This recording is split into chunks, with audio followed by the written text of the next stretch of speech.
Buenos días, son las 11:30 de la mañana y vamos a dar inicio a la reunión clínica de pediatría de todos los miércoles. Hoy día es una reunión especial. No vamos a empezar inmediatamente con el caso clínico a presentar.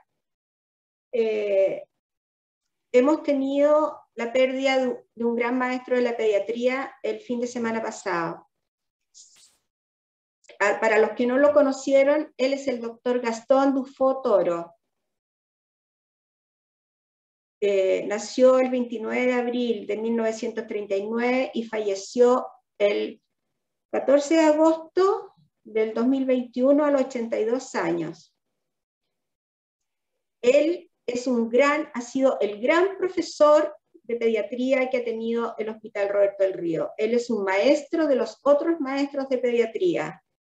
Fue un gran amigo mío, Lo conocí, yo creo que fue el destino. Lo conocí cuando yo tenía 20, 21 años y estaba en quinto medicina y él fue mi tutor de los grupos de alumnos de quinto, siendo él ya un profesor titular, lo que habla mucho de su sencillez, porque ¿qué profesor titular va a tomar a un grupo de chiquillos chicos de quinto año para enseñarle lo básico?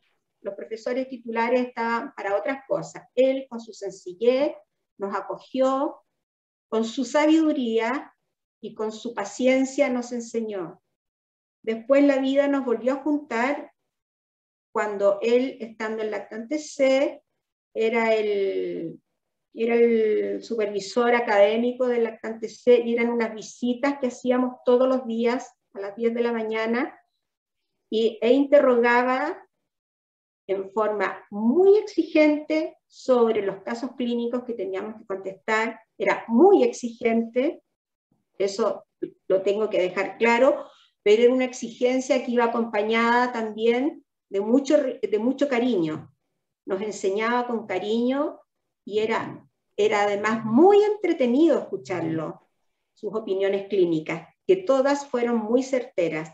Era como adivino. Decía, a este niño le va a pasar tal cosa, y uno decía, ya, y efectivamente, al niño le pasaba eso, entonces uno ya lo veía como que era un adivino. Y posteriormente nos volvimos a juntar en la beca, y así sucedieron los años, hasta que trabajamos juntos cuando yo era posbecada, cuando me quedé en este hospital, y ahí nos une una largos años de amistad. Yo diría el otro día, sacando la cuenta, fueron 35 años que fuimos amigos, y nos reíamos, conversábamos de este mundo y del otro, porque si había una persona que era culta, era sabia, era muy inteligente, era muy sencillo, fue el doctor Dufo, y muy respetuoso de sus opiniones respecto a los demás. Jamás descalificó a nadie, jamás emitió un juicio negativo de nadie, jamás. De su boca nunca se escuchó nada. Sin embargo, él mantenía un muy bajo perfil, además de todos los pergaminos académicos que obtuvo. Fue profesor titular, escuchen, a los 46 años. Profesor titular de pediatría a los 46 años. Yo creo que ese es un gran hito. Se dedicó por entero a su Universidad de Chile, y su ambición, tenía ambiciones, su ambición era enseñar e investigar, pero son dos grandes ambiciones en la vida. No ambicionaba nada más, no ambicionó nunca, ambicionó los grados académicos, no ambicionó ser ninguna jefatura ni mandar a nadie. Su ambición era solamente enseñar en forma generosa y entretenidísima, y nos obligaba a todos sus educandos a usar la cabeza y la lógica. No nos daba la respuesta, nosotros teníamos que encontrar la respuesta. Como profesor, era una persona extraordinaria, y creo que podría seguir hablando toda la mañana del doctor Gastón Dufo. Conforme fueron pasando los años, el doctor Dufo, que para mí siempre fue el doctor Dufo, a pesar de ser amigos, nunca pasé al nivel de Gastón, nunca. El doctor Dufo, por el respeto inmenso que le tenía, encontró a Marcela, estando viudo, y la Marcela también estando viuda, y entre los dos formaron una linda familia. Familia que lo acompañó hasta el último día de sus vidas. Marcela lo hizo inmensamente feliz. Marcela lo hizo conocer sitios que él nunca se habría imaginado que iba a conocer. En resumen, le sacó trote la Marcela, le dio el gusto en todo, lo mimó, lo acompañó, lo quiso, y ahí están. Miren, ese fue el día en que se inauguró la sala de Gastón Dufo, que está en el departamento de pediatría. Así es que yo creo que él tuvo una vida, como dice la canción, que la vivió a su manera, porque siempre hizo todo a su manera. Él, como tenía frases célebres, típicas: Carlos, amigo mío; Agustín, amigo mío; usted, doctoresa; aleluya, cuando algo se descubría en algún niño, aleluya. Y así muchas otras frases que hubo que no me hacían recordar las visitas de aquella época. Creo que no sé qué más decir. Cata, ¿tú quieres mostrar a la familia? Muéstrasela a los demás para que conozcan la linda familia. La vamos a dejar para el final esa parte. Ya. Así que eternamente agradecida del doctor, aprendí hasta el último día, hasta el día de hoy, tengo sus enseñanzas, y cada día que yo conversaba con él, porque después que se retiró del hospital nos seguimos viendo, cada día que teníamos una conversación al lado de un cafecito, siempre me dejaba una enseñanza del encuentro con él, porque tenía una visión de la vida y tenía un conocimiento global, no solo de la medicina, no solo de la pediatría, de las artes, tenía un conocimiento hasta de la mecánica automotriz, me hablaba. Entonces era una persona, como es un genio, nunca le gustó figurar, y sin figurar nos dejó en esta vida porque no molestó a nadie, se quedó dormido. Así que muchas gracias, doctor Gastón Dufo, por haber tenido el privilegio de muy pocas personas de haber sido su amiga, porque usted era selectivo en eso, así que se lo agradezco infinitamente.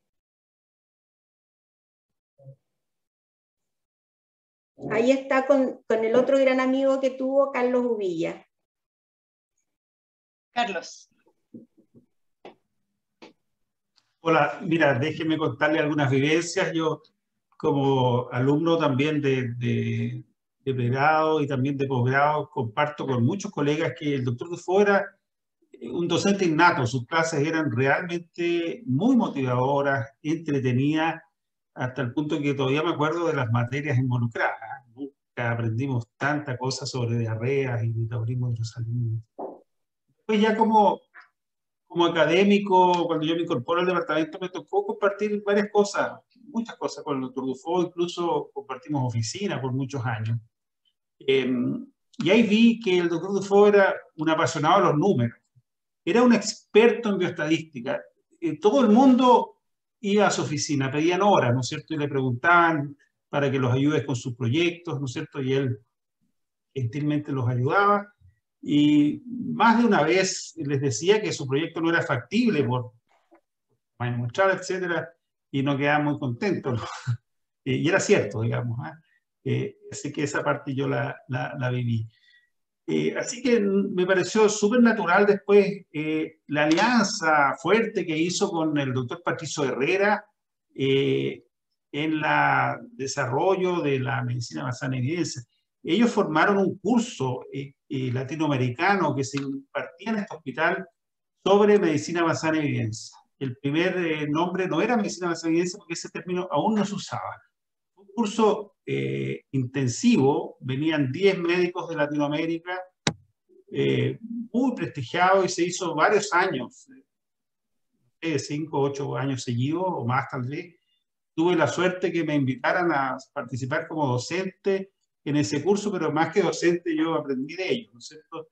Así que creo que fue muy, muy productiva esa etapa de difusión y de la medicina de la evidencia en una época en que ese paradigma que se estaba instalando generaba más bien rechazo. Había mucha gente que rechazaba y hablaba que lo más importante es la experiencia, etcétera, hasta que se instaló definitivamente esta nueva forma de hacer medicina. Y bueno, y las jornadas, desde que yo llegué, las organizaba el doctor Dufault, las organizó por décadas, pero en forma muy meticulosa. Él veía todo, personalmente veía todos los detalles. Tuvo una época gloriosa en la jornada, después declinaron por el fraccionamiento del conocimiento médico. Nosotros la hemos mantenido, ahora rotándonos en la organización, y este año el Departamento de Pediatría, ¿no es cierto?, la hará en homenaje al doctor Gastón Dufault. Bueno, otra parte que yo le vi también es la asignatura de investigación de los becados de pediatría. Él era el encargado, incorporó tutores de investigación, ¿no es cierto?, y participó como coautor en las publicaciones de varios de esos artículos. El doctor Dufault creo que se retiró el año 2011, ¿no es cierto? Y cuando se fue, yo creo que el día o unos días antes, le dice: Carlos, amigo mío, estas son las carpetas de las cosas que tienes que hacerte cargo. Y era todo su pega. ¿Cómo hacer cargo de eso?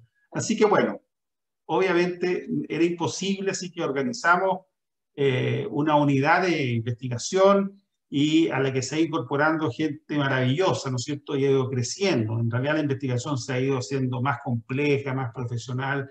Así que esta unidad ha ido creciendo paulatinamente. Aspiramos y transformarla, o se está transformando en un centro de investigación clínico avanzada, ¿no es cierto? El SICA del Hospital Roberto del Río. Pero todo esto realmente no es factible realizarlo sin el legado de personas como el doctor Dufault. Así que estamos realmente muy agradecidos de eso. Bueno, y por último, yo realmente me alegro mucho de saber que en su retiro y en sus últimos años el doctor Dufault fue feliz, fue bien cuidado por Marcela y por su familia. Así que, muchas gracias.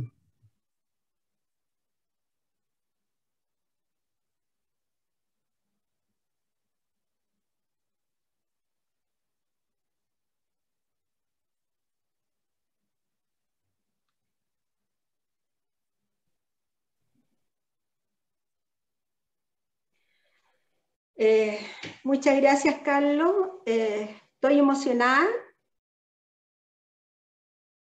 Esos eran los libros que él publicó. Estoy emocionada porque se fue uno de los bastiones del Hospital Roberto del Río, uno de los bastiones de la pediatría chilena. Y creo, sinceramente, que faltó más reconocimiento para él en vida. No fue lo suficiente, pero tampoco a lo mejor él lo hubiera querido, porque era tan sencillo y tan apartado de las luces que no, a lo mejor no lo hubiera aceptado. Marcela fue una mujer afortunada, él también fue afortunado porque se encontraron en la vida y pudieron ser felices.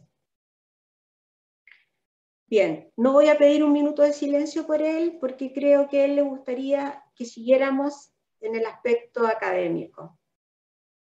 Hay que ocupar las horas en el aspecto académico, así que una vez que hemos hablado desde las emociones, muchos de los que estamos a lo mejor, no muchos, algunos de los que estamos conectados lo conocimos y saben cómo era. Así que no creo que yo haya exagerado o haya puesto adornos a lo que dije. Por lo tanto, hacemos inicio ahora.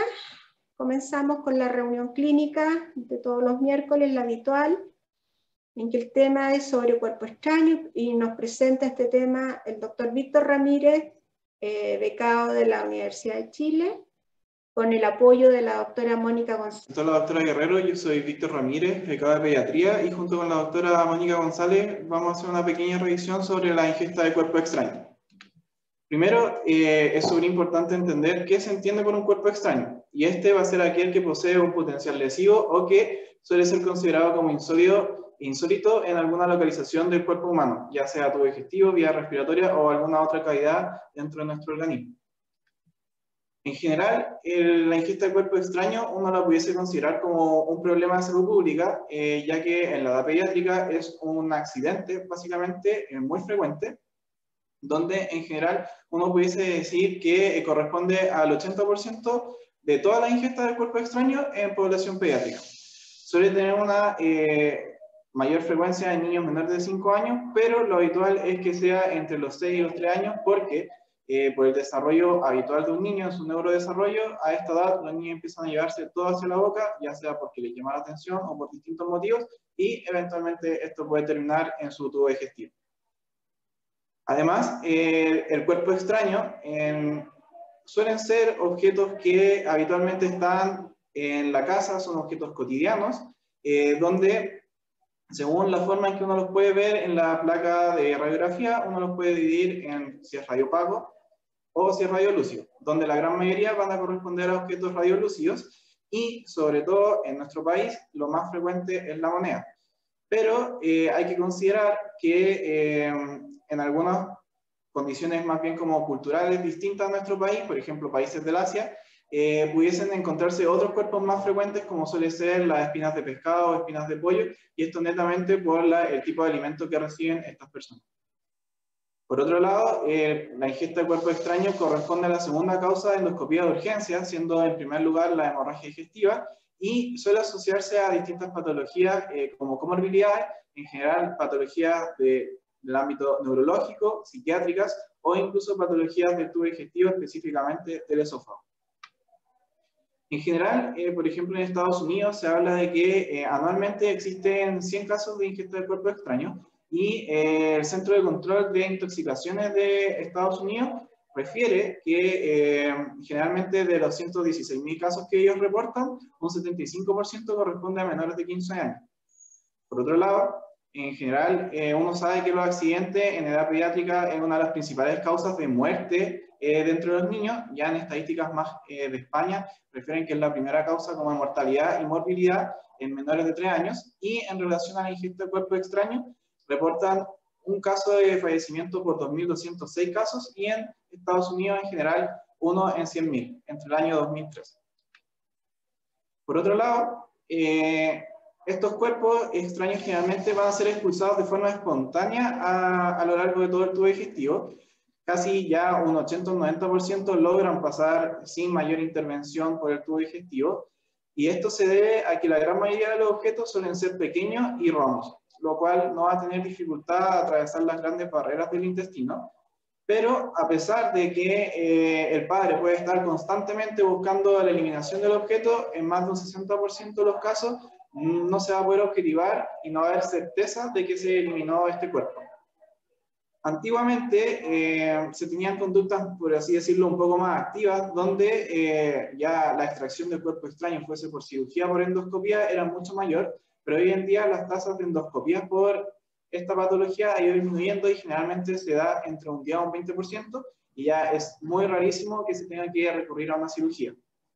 También es poco probable que un cuerpo extraño genere complicaciones. Estas se describen entre el 1 al 3% y pueden ser completamente variadas, desde lesiones en la mucosa hasta complicaciones más agudas como fístulas, ya sea traqueosofágicas, aórticas, y con esto también puede llevar a otros cuadros más recurrentes dentro de la presentación de esta patología.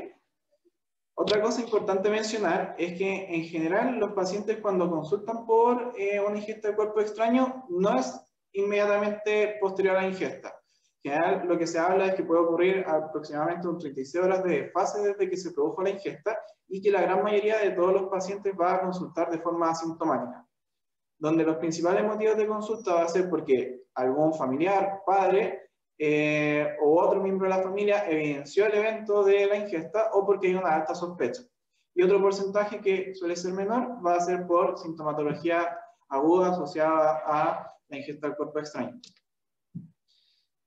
Se sabe también que el riesgo que se va a asociar a la ingesta del cuerpo extraño va a depender de ciertas características. Va a depender, uno, de la forma que tenga este objeto, porque mientras más elaborado sea este objeto, más posibilidades va a tener de impactarse en distintos sitios anatómicos dentro del tubo digestivo y también teniendo mayor consecuencia como daño, como pueden ser los objetos cortopunzantes. Por otro lado, la localización y tamaño también va a tener mucha relación con la clínica, porque dependiendo de dónde se logre impactar este cuerpo, nos va a determinar si es un cuerpo posiblemente asintomático o no. Dependiendo de la serie donde uno vea, en general dice que con la radiografía un 20% se puede encontrar en el esófago, lo cual se puede asociar a sintomatología respiratoria. La gran mayoría, al momento del diagnóstico, ya está en el estómago y por lo tanto suelen ser más asintomáticos. Y el tamaño también va a ser relevante, ya que no es lo mismo que para un pequeño de meses de edad se haya comido un objeto de 6 centímetros, el cual no va a poder atravesar la válvula ileocecal o el píloro, etc. Y la composición también es algo siempre importante a considerar, ya que hay objetos que uno puede ingerir, los cuales pueden generar daño tóxico, como así las pilas, y de esta forma generar más daño. Entonces, es importante recalcar que como un cuerpo extraño peligroso o con alto riesgo de complicación van a ser considerados todos aquellos que sean objetos afilados, que sean alargados, que va a depender netamente de la edad, lactantes mayor a 3 centímetros, niños mayor a 5 y adolescentes hasta 10 centímetros, las pilas de botón y la presencia de 2 imanes o más, o en caso de que haya un imán asociado a un objeto metálico. Acá esta es una revisión de un estudio chileno en la cual reportaban 51 casos de ingesta de cuerpo extraño, donde se evidencia que lo más frecuente en nuestro medio es la moneda. Y en general todas las otras cosas que uno pudiese imaginarse que el niño puede comer es en menor frecuencia. Algo importante a considerar son ciertos reparos anatómicos que tiene el tubo digestivo, en los cuales puede existir un mayor riesgo de impactación. Estos suelen ser, a grandes rasgos, 3 partes. Uno, el esófago, en sus 3 segmentos, el proximal, medio y distal. A nivel proximal, a nivel del músculo cricoideo, a nivel medio por la impronta aórtica y en la relación distal por el esfínter esofágico inferior. Son los reparos anatómicos que más le pueden poner impedimento a un cuerpo extraño. Y ya posteriormente, una vez que flanquea el cuerpo extraño el esófago, otros puntos de detención o de impactación pueden ser el píloro y después la unión entre la válvula ileocecal, que ya sería como la última traba que le pone el intestino a estos cuerpos. Pero también se ha descrito que en general cuando un cuerpo extraño es capaz de sobrepasar el esófago, hay un 95% de posibilidades de que este cuerpo sea expulsado de forma espontánea. La clínica en general va a ser bien variable. Como decíamos, puede ser tanto asintomática a cuadros bien graves, en el caso de que se produzca una perforación y esto genere un neuromediastino, una peritonitis en el caso del estómago, y uno lo puede dividir en general según la localización.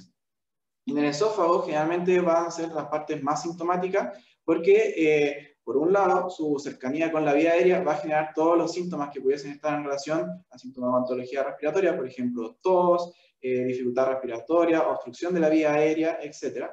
Y ya posteriormente también clínicas asociadas al mal manejo de secreciones por la obstrucción del tránsito natural de estas, por ejemplo la seborrea, que es lo que más se describe en la población pediátrica, que hasta un 15 o un 30% de los pacientes solo manifiestan seborrea, vómitos, náuseas, regurgitaciones, y ya en el estómago, en el duodeno, generalmente van a ser cuadros asintomáticos, salvo que exista algún grado de complicación. Por otro lado, también los podemos separar entre clínica aguda o crónica, que básicamente van a ser los mismos síntomas, pero importante también considerar los cuadros más crónicos ante la sospecha de que pudiese haber habido una ingesta de cuerpo extraño en aquellos pacientes que tienen dificultad para crecer, que tengan pérdida de peso o que tengan neumonía de repetición o otros cuadros un poco más extraños y una causa completamente clara. Y siempre considerar y estar con la antenita parada sobre ciertos signos de alarma que nos pudiesen hablar de un cierto grado de complicación, como puede ser el dolor abdominal, la fiebre, el sangrado en cualquiera de sus tipos y por cualquier segmento del tubo digestivo, y que el niño se vea de un aspecto séptico. Este es el mismo estudio que mencionábamos previamente, donde otra vez se evidencia que la seborrea es el síntoma más frecuente y después ya viene todo lo que es como la clínica dolorosa asociado a la ingesta del cuerpo extraño y ya posteriormente existen otras manifestaciones que suelen ser menos habituales. Esta es una revisión de 136 casos de Colombia, donde también se evidencia que lo más frecuente cuando hay síntomas suele ser la seborrea, las náuseas y los vómitos, pero un porcentaje no menor es asintomático. En esta revisión al menos es casi un tercio de la población estudiada. El manejo, a grandes rasgos, siempre lo más importante cuando nos estamos enfrentando a una posibilidad de ingesta de cuerpo extraño es la estabilización del paciente y el manejo del ABC. Lo más probable es que si el niño tiene algún problema vaya a ser derivado finalmente por una obstrucción y un mal manejo de su vía aérea, por lo cual uno como médico en el servicio de urgencia es la prioridad que uno tiene que ir a evaluar y asegurar.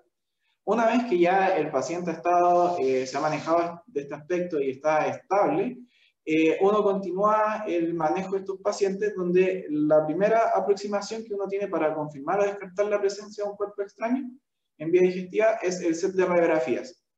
Estas radiografías en general son 3 y tienen que ser cervical, de tórax y de abdomen y siempre en 2 proyecciones.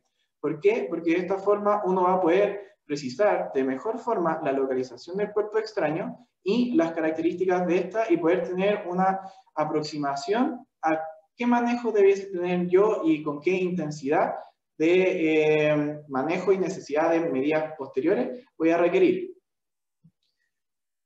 Y considerar que, bueno, como mencionaba al principio de la presentación, la gran mayoría de los objetos suelen ser radiopacos, es decir, se van a ver en una radiografía. Pero una radiografía normal no va a descartar la presencia de un cuerpo extraño si es que hay una alta sospecha de que hubo una ingesta. Por otro lado, algo importante que hay que definir es la necesidad y el tiempo de la endoscopía. La endoscopía es en general un método que actualmente es tanto diagnóstico como terapéutico en el manejo de la ingesta de cuerpo extraño. Uno, porque va a confirmar efectivamente la presencia o no del cuerpo extraño, va a determinar qué cuerpo extraño había y por otro lado va a permitir la extracción. Pero siempre es muy importante que la endoscopía, además de sacar el cuerpo extraño, uno realice una visualización completa de la mucosa de todas las estructuras que pudiesen haber estado en relación a este cuerpo extraño para evaluar posibles complicaciones tanto agudas como tardías, ya sea erosiones o ya a posterior estenosis o fístula o fisuras dentro del tubo digestivo. Y por otro lado, no menor, una conducta que no es frecuente de tener en el manejo de los cuerpos extraños, que es el manejo expectante. La NASPGHAN, Sociedad Americana de Gastroenterología y Nutrición, lo que ellos sugieren como tiempos de extracción de cuerpos extraños los dividen en 3 categorías. Por un lado vamos a tener las extracciones urgentes, que lo ideal es que sean en menos de 2 horas, y luego las extracciones urgentes, que deberían ser en menos de 24 horas, y ya todo lo que es selectivo que se puede programar con el niño más tranquilo, estable, con el ayuno correspondiente, etcétera, en más de 24 horas. Algo importante que hay que mencionar en la endoscopía es que generalmente lo que se recomienda es que también sea con pacientes sedados y anestesiados para siempre mantener una adecuada protección de la vía aérea. Mismo estudio de la reporte de casos de Colombia, donde se evidencia que casi 2/3 de la población se diagnosticó netamente con la radiografía y ya casi un 30% de los pacientes requirió un manejo expectante. Y sucesivamente, luego los pacientes que requirieron manejo expectante y endoscopía y así sucesivamente, dependiendo de la evolución que tuviesen estos pacientes. Y por otro lado, nuevamente, la moneda siendo la primera, el primer cuerpo extraño dentro de esta patología. La radiografía, como mencionábamos, es una herramienta muy útil en el diagnóstico por las características de estos objetos y también siempre recordar y ser categórico en esto que siempre tienen que ser en las 2 proyecciones. No sirve una radiografía portátil, tiene que ser una radiografía convencional posterior anterior con lateral. En el caso de la moneda, nos va a ayudar netamente porque nos puede determinar también la ubicación. El clásico signo de la alcancía, cuando la moneda, uno en la placa posterior anterior la ve de forma longitudinal, lo más probable es que esté en vía aérea porque pasó por las cuerdas vocales, que por posición anatómica es la única forma que pase la moneda, pero si ya uno la ve como de frente la moneda, lo más probable es que esté en tubo digestivo. Y eso también nos va a ayudar y confirmar de que estemos frente a una ingesta de cuerpo extraño y no a una aspiración de cuerpo extraño. Por otro lado, aquí otros objetos que frecuentemente pueden comerse los niños, en este caso un anillo, y acá una medallita que tampoco no es tan frecuente que los papás les pongan medallas de santito o alguna otra cosita en la ropa y que el niño por algún motivo lo pesque, se suelte y se lo coma. Acá una radiografía de unos casos que me tocó ver, que fue la ingesta de una tuerca por un lado, y lo otro, la ingesta de un imán. Es una historia un poco peculiar la del imán porque, que suele pasar muy frecuente también, es que el niño se comió el imán, y cuando los papás lo vieron, consultaron. Le tomaron la radiografía y el imán estaba en la cavidad gástrica, pero, oh, sorpresa, se encontraron una bolita de metal en el intestino. El niño, previamente a la ingesta del imán, ya se había comido una bolita. Por suerte, estos dos cuerpos extraños, como muestra la radiografía, se juntaron en el intestino, pero fue intraluminal y no tuvo mayor complicación en su evolución. Y acá también es muy relevante las dos proyecciones dentro de la ingesta de cuerpo extraño, porque nos va a poder diferenciar si es que esta figura que está acá pudiese ser una figura o un cuerpo extraño más elaborado, o simplemente eran dos cuerpos extraños que se unieron en el tubo digestivo. Se habla de que pudiesen existir otros estudios complementarios dentro del manejo de la ingesta de cuerpo extraño. Detector de metales, sí, pudiese ser por las características de los objetos que ingieren los niños, pero siendo realista, la disponibilidad de este material es muy poco en nuestro país y tampoco con certeza puede descartar o confirmar que haya presencia de un cuerpo extraño. Por otro lado, la ecografía también se ha utilizado, pero no muestra mayor beneficio en relación a la radiografía, y dependiendo del horario en que estemos y la localidad donde estemos, puede que sea menos disponible que una placa de radiografía. Y por otro lado, el escáner también se habla, pero generalmente uno lo deja reservado para aquellos pacientes que o llegan en malas condiciones generales y uno necesita hacer un estudio mucho más avanzado porque está pensando en una complicación, o porque hay una alta sospecha y la radiografía salió negativa y estamos pensando en un objeto radiolúcido. Ahora, lo más importante como definir dentro del manejo del cuerpo extraño en vía digestiva es el tiempo de extracción. Acá es un poco engorroso a veces y un poco dificultoso poder establecer en qué momento se tienen que sacar, porque uno los puede clasificar de distintas formas, según la localización donde está impactado el cuerpo extraño o, por otra parte, el tipo de cuerpo extraño. Generalmente, si lo separamos por la localización, cuando está en el esófago proximal, más que nada por la posibilidad de aspiración del cuerpo extraño y pasar a vía aérea y generar compromiso de esta, uno lo que recomiendan las guías internacionales es que sea una extracción precoz, idealmente menos de 2 horas. Pero dependiendo de la disponibilidad y todo eso, pudiese estar dentro de las primeras 24 horas. Ya cuando el cuerpo extraño ha progresado naturalmente hacia el esfínter esofágico inferior, generalmente si es que está con síntomas, lo ideal es que se extraiga de forma urgente. Y si el paciente está completamente asintomático, ya uno pudiese tener una conducta más expectante e ir observando la evolución. Por otro lado, cuando ya pasamos hacia el estómago o el duodeno, acá la decisión es un poco más dicotómica. ¿Está con síntomas? Necesito sacarlo de forma urgente. ¿Está asintomático? Puedo esperar. ¿Cuánto tiempo? Depende del cuerpo extraño. Hasta 48 horas en algunos cuerpos extraños y hasta 4 semanas en el caso de las monedas. Obviamente, si es que están todas las condiciones dadas, hay un buen compromiso de los padres, una buena adherencia a los controles ambulatorios y hay disponibilidad de radiografía de uso frecuente para poder ir evaluando la progresión de este cuerpo extraño. Y ya cuando nos encontramos en el resto del intestino, en general uno lo debe extraer cuando ya el objeto está persistentemente detenido por más de una semana en la misma localización. Ahora entrando un poco más al detalle como al tipo de cuerpo extraño, generalmente la moneda lo que se describe es que en un 30% es capaz de pasar todos los reparos anatómicos en un 30% y ser eliminada sin problema. Pero lo que uno ha visto es que en general va a depender del diámetro y el tipo de la moneda. Clásicamente se dice que las monedas de más de 23.5 milímetros van a tener dificultades para pasar ya sea el píloro o la válvula ileocecal. Y ya cuando miden más de 25 centímetros no hay forma de que pase. En general, en nuestro país tenemos harta circulación de monedas. Ya cada vez vemos menos monedas de 1 peso y de 5, y lo que vemos como son de las monedas de 10 en adelante, donde ya una moneda de 50 pesos ya tendría cierto grado de de dificultad para poder pasar y con un riesgo de quedarse impactado. Y recordar que las monedas de 100 pesos, la antigua, mide 2,7 centímetros, entonces más riesgo aún tiene de impactación. Lo otro es que la radiografía, dependiendo de cómo se tome, la moneda pudiese verse un poco más grande de lo que es en verdad. Entonces también pudiese generar una falsa estimación del diámetro y esto tomar una conducta tal vez un poco más activa para evitar complicaciones. En general, la extracción va a depender generalmente de la clínica y de la localización. Si es sintomático, generalmente se hace una extracción urgente según los criterios de la NASPA que mencionábamos. Y en el esófago, idealmente uno pudiese hacerle un seguimiento cada 24 a 12 horas si es que está asintomático. Pero es importante que en el caso de que se desconozca el tiempo de ingestión o ya lleve más de 24 horas, de igual forma se debe programar de forma electiva una extracción lo más precoz posible.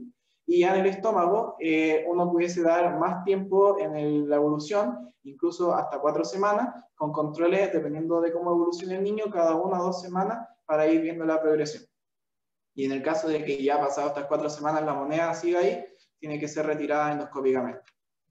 En el caso de las pilas de botón, desgraciadamente, gracias al avance de la tecnología, que en algunas cosas nos ayudan y en otras cosas no tanto, ha aumentado la incidencia de la ingesta de pilas de botón y estas suelen ser más nocivas dentro del tubo digestivo. ¿Por qué? Porque actualmente todas las pilas son de litio y el litio es altamente potente y tiene mayor capacidad energética, con lo cual en la mucosa tiene un efecto mucho más tóxico y corrosivo. Y lo otro, que estas pilas se suelen encontrar o en juguetes, que son de fácil acceso para niños, o ya cuando hay personas mayores que tienen problemas de hipoacusia y ocupan audífonos, generalmente andan con la tirita de pilas de botón, que también es fácil de acceso y llamativo para los niños y fácil de ingerir.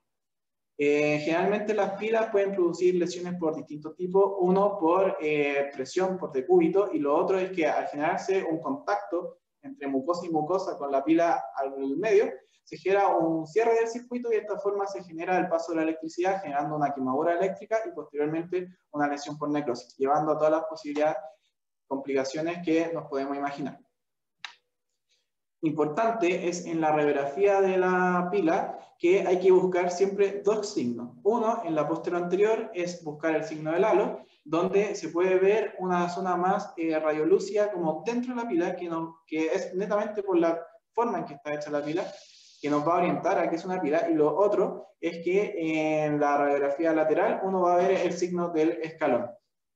En esta hay que nos va a ayudar a diferenciar de una moneda de una pila y nos va a poder orientar a qué intensidad de manejo necesito.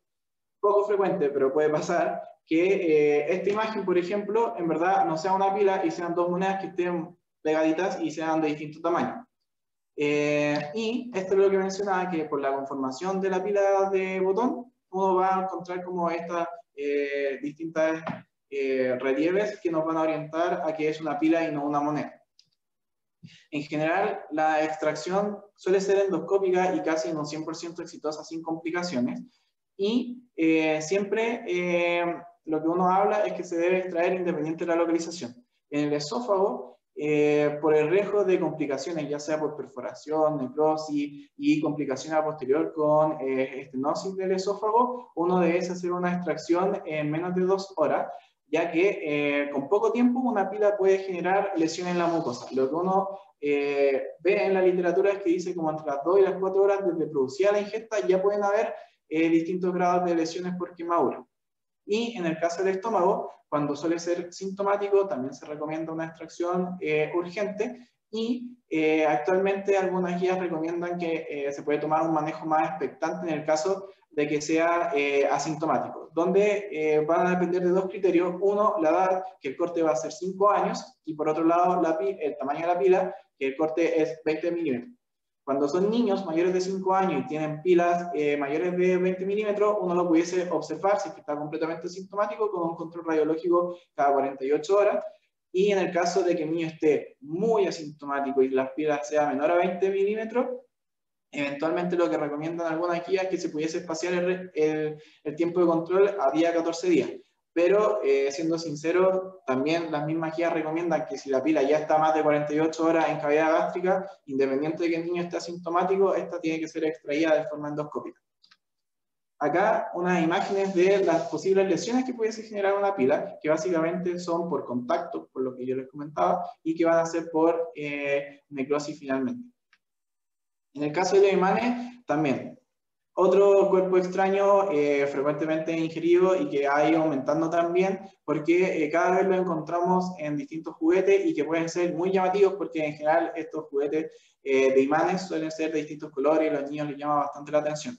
También la tecnología ha jugado un poco en contra con los imanes porque hoy en día existen los imanes de neodymium que son mucho más potentes y mucho más pequeños. De hecho, se considera que son 5 a 10 veces más potentes que un imán como corriente. Y al ser tan llamativo y tan pequeño, es más fácil que el niño pueda hacer una ingesta única o múltiple o asociado con las otras estructuras que vienen en estos juegos. Y por eso mismo era la importancia de las dos proyecciones de la radiografía del set radiográfico necesario, porque de esta forma podemos tratar de diferenciar si es solamente uno o son múltiples objetos. Y acá también existen riesgos de lesiones por presión al poderse juntar estos dos objetos dentro del tracto digestivo. Acá una imagen, estas mismas figuritas de imanes de neodymium que se fueron juntando, al menos en la cavidad gástrica aparentemente, y que ya en la foto lateral uno puede ver ya una lesión generada por presión al juntarse estos dos objetos intraluminalmente. La extracción en general, cuando son objetos únicos, va a depender si es que está sintomático o asintomático la gravedad y el tiempo de la endoscopía. Por otro lado, cuando ya son múltiples imanes o vemos que hay otros cuerpos que pudiese ser metálico y pudiese existir mayor riesgo de complicación, si está en el esófago y en el estómago, extracción endoscópica urgente, idealmente programada. Y si ya está distal al esófago, al estómago y fuera del alcance de una endoscopía, si es que tuviese sintomatología de alguna complicación, extracción por cirujano. Y un seguimiento muy estricto en el caso de que esté asintomático y de forma hospitalizado, esto ya no puede ser de forma ambulatoria, con control radiológico cada 4 horas para ir viendo la progresión de los imanes y ante cualquier sospecha de clínica de complicación, ya sea por perforación, debiese ser evaluado por cirujano y eventualmente sometido a cirugía. Lo otro es que en centros que tuviesen más recursos y pudiesen tener acceso a una enteroscopía, pudiesen serse extraídos de esta forma. Ahora, dentro de los objetos cortantes o punzantes, estos se suelen asociar a una mayor morbimortalidad, dado la estructura de este objeto y que tiene más posibilidad de generar un daño en la mucosa. Generalmente, un objeto romo y liso va a tener un riesgo de perforación de un 1%. Pero estos objetos ya el riesgo de la perforación aumenta incluso hasta un 35%, lo cual no es menor, pudiendo generar una clínica más torpe y más larvada, por lo cual siempre uno tuviese que tener una sospecha un poco más alta ante la posibilidad de una complicación y en general, por las características de estos objetos, tiene que ser extraído de forma urgente.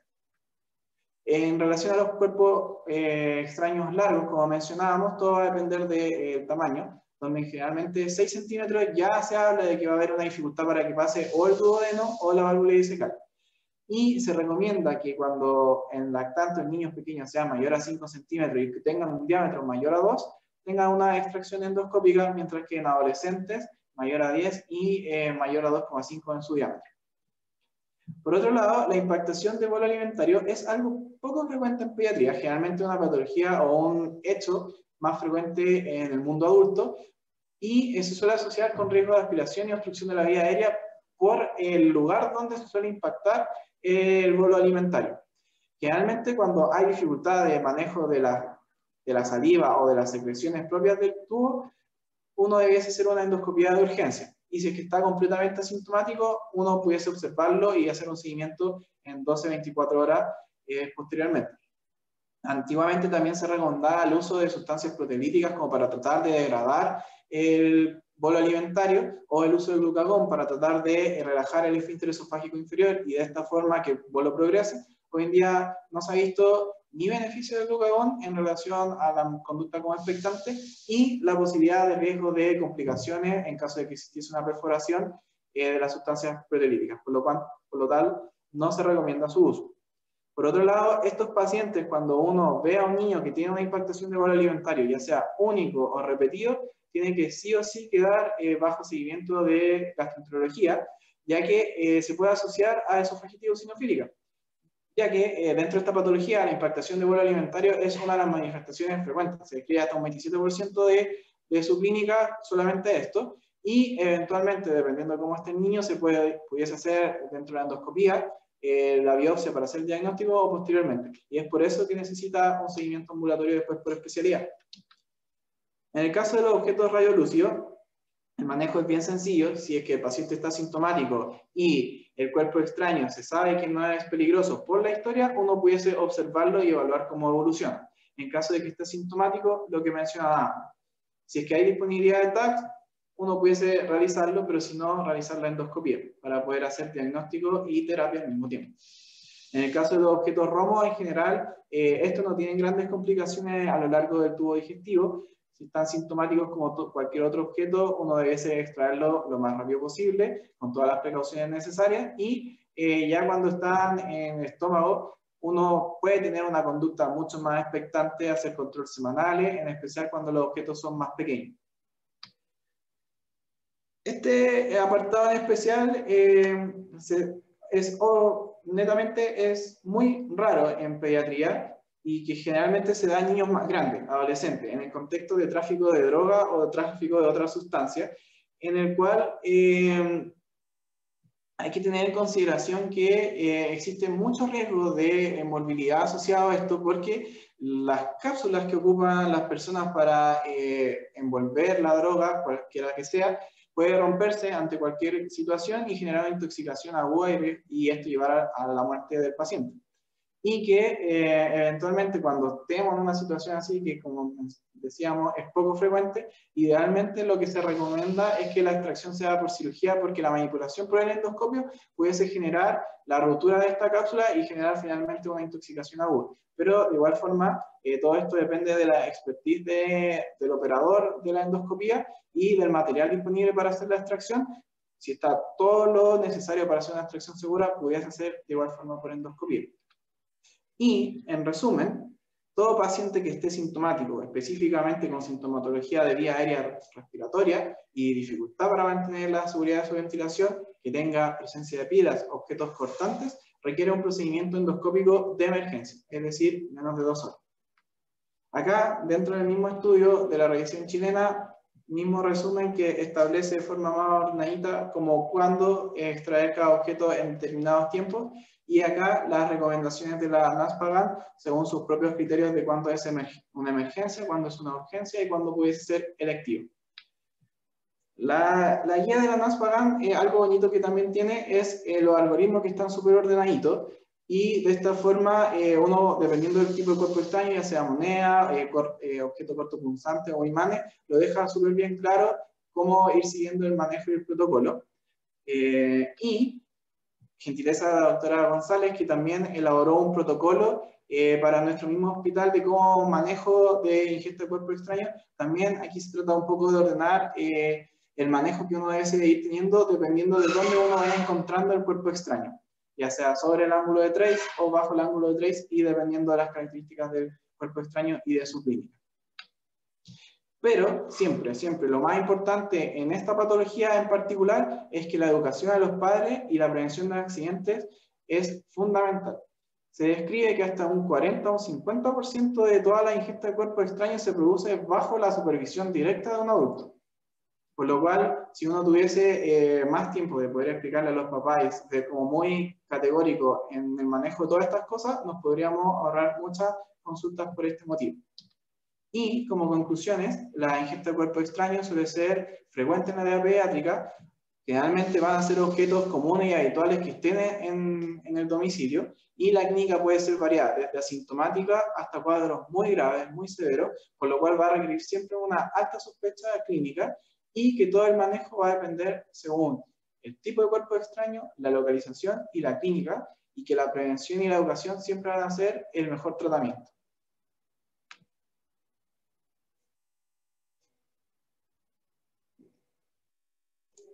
Muchas gracias, Víctor.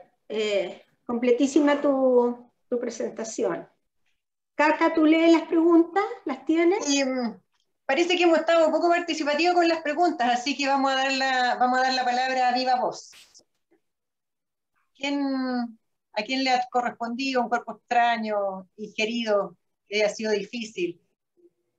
¿O alguna pregunta que quieran hacer? De Coquimbo, la doctora Lave. Con respecto a, bueno, se entiende que el cuerpo extraño, la mejor es la prevención para que los niños no tengan problemas. Bueno, por ejemplo, a mí me tocó vivir la experiencia de un niño que aspiró, pero se fue al pulmón en realidad, un maní. Entonces, claro, como cuerpo extraño digestivo estamos viendo hoy día, la mayoría, ¿no es cierto? Pero también tenemos estos problemas que de repente el signo de sofocación es lo que más te puede orientar a que haya problemas respiratorios en un niño que se tragó un maní, por ejemplo. Esos son productos vegetales que no son radiolúcidos, o sea, no sé, pues no se ven simplemente, pero no hay que olvidar que no solamente la vía digestiva es la problemática, sino que el mayor problema que puede tener también un niño con un cuadro de bronquitis obstructiva, que la llamaba la atención a mí, que era solamente en un pulmón que se le gustaba la sinología obstructiva. Y ahí, bueno, se llegó al diagnóstico por estas crisis de tos que le daban frecuentemente, y que finalmente se tuvo que tirar al hospital Roberto Ríos y ya le sacaron el maní. Muy interesante la presentación, muy completa, y gracias por compartirnos la invitación siempre de las reuniones.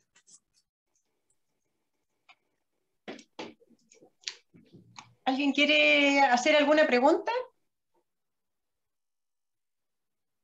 A ver, María Paz Retamal. Hola, sí. Me llamó la atención en una de las radiografías que mostró, no sé si me escuchan. ¿Sí? Sí. En una radiografía que mostró que estaba el antecedente de que el paciente había ingerido 2 cuerpos extraños, 2 imanes, y que se unieron posteriormente. ¿Cuánto tiempo transcurrió entre esa unión y no habría sido mejor eventualmente extraer el segundo cuerpo extraño cuando estaba en estómago? Porque hubo una situación así, o sea, como que estaba uno en intestino, el otro estaba en estómago, y después de pronto estaban unidos. Entonces, ¿no corremos el riesgo de que haya una perforación o algo así en esas condiciones? Eso. Sí, en el caso particular no recuerdo muy bien porque es un caso muy antiguo, que me tocó vivir a mí como interno de medicina, pero el tema es que en este caso el niño nunca hubo sospecha de la primera ingesta del cuerpo extraño. Esa bolita de metal que apareció en el intestino apareció en el estudio radiológico. Los papás no tenían ni idea de que el niño se había comido ya otro objeto. Y en ese momento la conducta que se decidió tomar, considerando que estaban sumamente distantes, uno se veía básicamente en colon, y el imán, que era lo que sí había como detalle de la ingesta, estaba en cavidad gástrica, y por eso decidieron tener como estas conductas expectantes. Con un seguimiento obviamente hospitalizado por la posibilidad de que existiese una unión interasa y generara la complicación.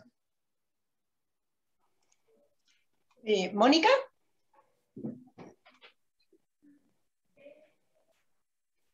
Parece que está silenciada. Sí. En relación a lo que dice, ¿sí? Sí. Ya.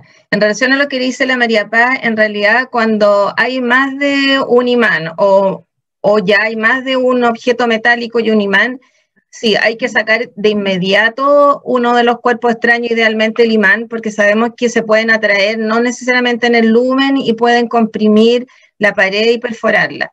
Así que tiene razón en eso de que la conducta de extracción sí está al alcance. Si no está al alcance, uno lo tiene que seguir y hospitalizado, porque igual puede ser necesario la cirugía. Igual quería felicitar a Víctor porque hizo una excelente presentación, una muy buena revisión, fue capaz de demostrarlo en una forma muy didáctica, así es que muchas felicitaciones para él.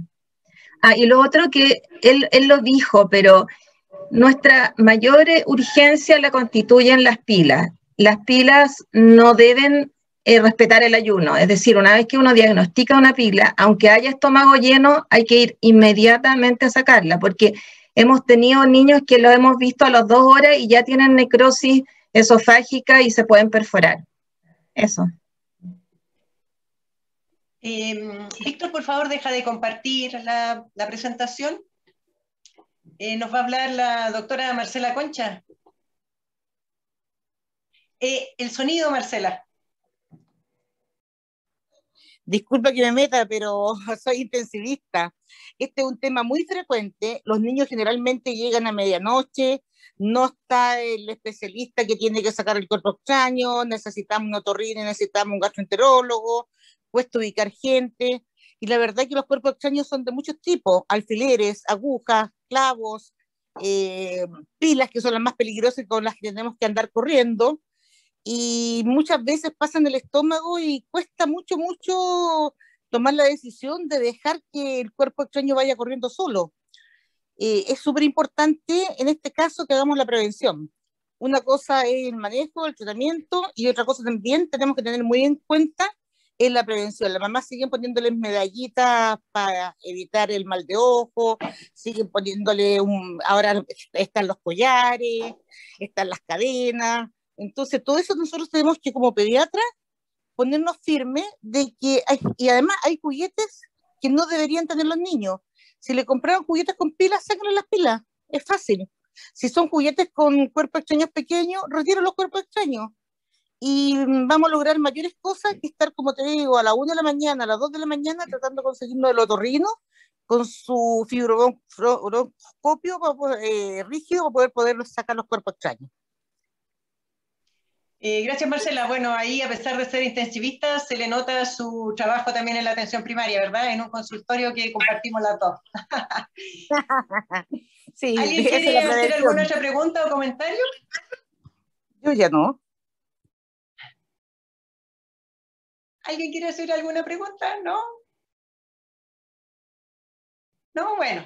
Hay una pendiente, perdón, hay una pendiente que dice si se usa darle miel a las ingestas de pilas o baterías. Ah, perdón, sí, cierto. ¿Qué hay de eso? Víctor. Sí, el otro día lo comentamos con la doctora, ¿verdad? No manejo mucha información respecto al uso de la miel, pero igual hay que considerar el tema de la edad, porque obviamente como estos son niños más pequeños, si son menores de 1 año o incluso 2 a veces, la recomendación de la miel no estaría indicada por el tema del botulismo.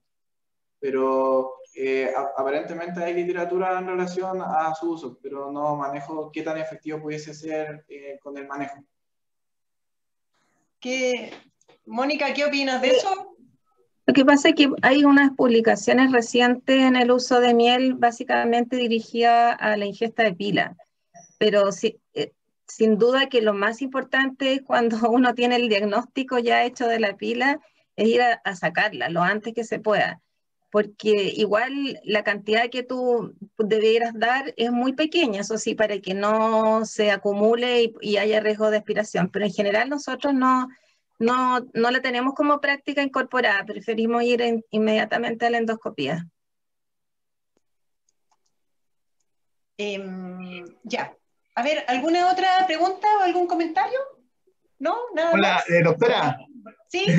No, que es Luis. por el asunto Hola, ¿cómo están? Aquí Luis de Cenis. imaginología. ¿Cómo está, doctora? ¿Cómo están todos? Bastante buena la presentación, muy agradecido. Considerar aquí desde imaginología, cuando los objetos son muy, muy radiolúcidos, no siempre se ven. Hay legos que se pueden ver de canto, que muy distintos, pero no siempre se ven los objetos cuando son muy radiolúcidos. ¿Ya? Para que lo tengan en consideración. Sí, sí. Ok. Gracias. ¿Algún otro comentario? ¿No? Bueno, tuvimos una reunión bien especial hoy día. Quedamos un poco tristones al principio, pero es súper importante, creo yo, que mantengamos este tipo de actividades como las reuniones clínicas, donde todos aprendemos, las jornadas de investigación y todas estas cosas que también nos enseñó el doctor Dufo. Así que los esperamos la próxima semana, un poquito antes de las 11:30. Y ahora les vamos a dejar igual, para los que llegaron un poco más tarde, un videíto acá con algunas imágenes en recuerdo del doctor Dufo. ¿Ya? Chao.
Voy a tener puesto una música, ¿no?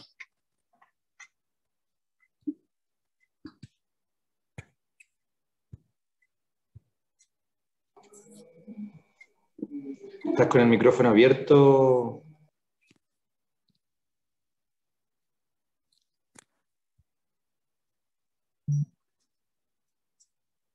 No,